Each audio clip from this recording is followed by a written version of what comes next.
Le décès de notre regretté Fallou Sène révèle une situation qui remonte à très longtemps. Moi-même, j'ai été étudiant à l'université Cheikh Anta Diop et je me souviens encore des longues queues ou des longues attentes que nous faisions pour bénéficier de la bourse. Ce qui veut dire que le problème est latent, mais il doit avoir des solutions. Autrement dit, essayer de moderniser le système du paiement des bourses pourrait être une solution pour éradiquer ce phénomène qui, quelquefois, conduit les étudiants à faire des manifestations qui peuvent aboutir malheureusement à des dégâts humains ou matériels. Les étudiants réclament de meilleures conditions de vie et d'études, ce qui me paraît être une noble aspiration. Et fort heureusement, ces doléances sont en phase avec l'option fondamentale du président de la République Macky Sall, qui aujourd'hui veut que l'enseignement supérieur et de la recherche, l'éducation et la formation soient un de nos piliers de notre politique de développement économique et social. Il veut également que l'étudiant soit un acteur de sa formation. Et il serait, à mon avis, une sorte d'erreur que ce drame qui est survenu le 15 mai dernier occulte l'ensemble des efforts qui sont effectués par l'État.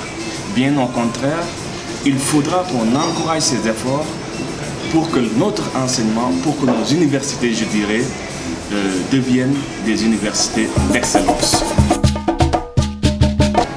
Je crois que là aussi, l'enquête devrait nous aider à voir plus clair. Déjà, il y a des sanctions qui ont été prises au niveau du rectorat, mais également de la direction des bourses de l'IGB. Ensuite, il a diligenté, il a instruit plutôt l'IGE à faire le point sur la question. Et c'est pour cette raison que je demande par exemple aux étudiants, ou j'invite les étudiants à l'apaisement.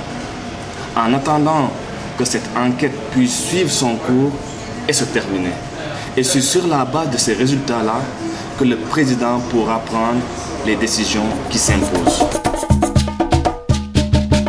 Mais déjà, on pourrait, en guise de solution, s'inspirer de ce qui se fait actuellement au service de gestion des étudiants sénégalais à l'étranger. Ici en France, pour l'ensemble des étudiants qui sont à l'étranger et qui sont gérés par ce service, les bourses sont payées à bonne date. Et pourquoi pas au Sénégal, quand bien même effectivement les effectifs sont pléthoriques, on peut s'inspirer de ce système-là pour résoudre définitivement la question du paiement des bourses. Et cela est, à mon sens, à notre portée. Et nous devons le faire. Les conditions de vie et d'études en France, en tout cas, que je connais bien, sont difficiles. Mais je dirais simplement, dans une certaine mesure, que c'est un passage obligé. Puisque c'est nous qui avons décidé de venir étudier à l'étranger, il va sans dire qu'on va rencontrer des difficultés, mais l'essentiel c'est de les surmonter dignement. Alors, l'État peut nous accompagner, mais il ne peut pas prendre tout en charge. Même ici en France, l'État ne prend pas l'ensemble de ses étudiants en charge. Il accompagne ce qu'il peut accompagner. Et c'est le cas ici. L'État a fait beaucoup d'efforts. Les bourses d'excellence sont passées du simple au double. De 373 €, on est passé à 650 €. C'est inédit.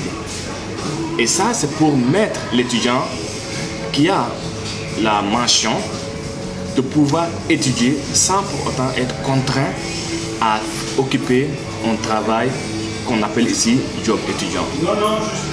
Donc c'est déjà un effort qu'il faut saluer. Le service lui-même aussi essaie d'assister les étudiants dans le cadre de leur logement. Par exemple, le service établit des conventions avec des partenaires de logement, par exemple, Koalia, ainsi de suite. Et ça permet effectivement à l'étudiant de pouvoir être logé sans les difficultés qu'on pourrait avoir si on devrait par exemple occuper un logement chez un particulier. Et là-dessus, je crois que le service fait un excellent travail et il appartient aux étudiants maintenant de saisir cette occasion. Ce n'est pas évident les études d'ici, mais il faudra effectivement faire beaucoup d'efforts encore et nous contenter de ce que l'État peut faire pour nous aider à réussir nos études.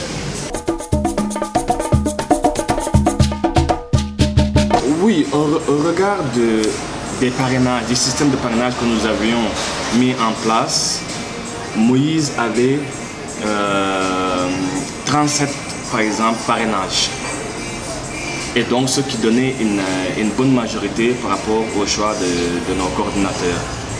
Il y avait d'autres candidats aussi, comme Badousso, qui avaient des parrainages. Mais ce qui importe aujourd'hui, nous n'allons plus nous poser la question de savoir si tel ou tel devrait être. Le président a choisi. Rangeons-nous derrière ce choix, parce que quand même le président il est très bien informé. Il sait pourquoi il a fait ce choix et je crois qu'avec l'implication des uns et des autres, nous devrions réussir le pari de la mobilisation et de l'unité.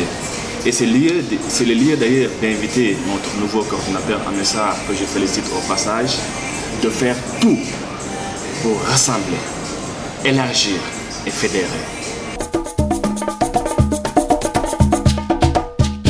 La dénomination de notre parti, délégation des Sénégalais de l'extérieur en France, ne pose pas fondamentalement un problème puisqu'il est en rapport avec l'Alliance pour la République. Autrement dit, il s'agit uniquement d'une antenne qui se trouve à l'extérieur et qui regroupe l'ensemble des militants et sympathisants de l'Alliance pour la République. Maintenant, peut-être dans les appellations, on peut tout le temps préciser qu'il s'agit d'une délégation des Sénégalais de l'extérieur de l'Alliance pour la République en France. Comme on le dit souvent, le mot n'a de sens que dans son contexte. Oui, naturellement, la délégation des Sénégalais de l'extérieur de l'APR en France, elle est ouverte à l'ensemble des compatriotes. Elle est ouverte.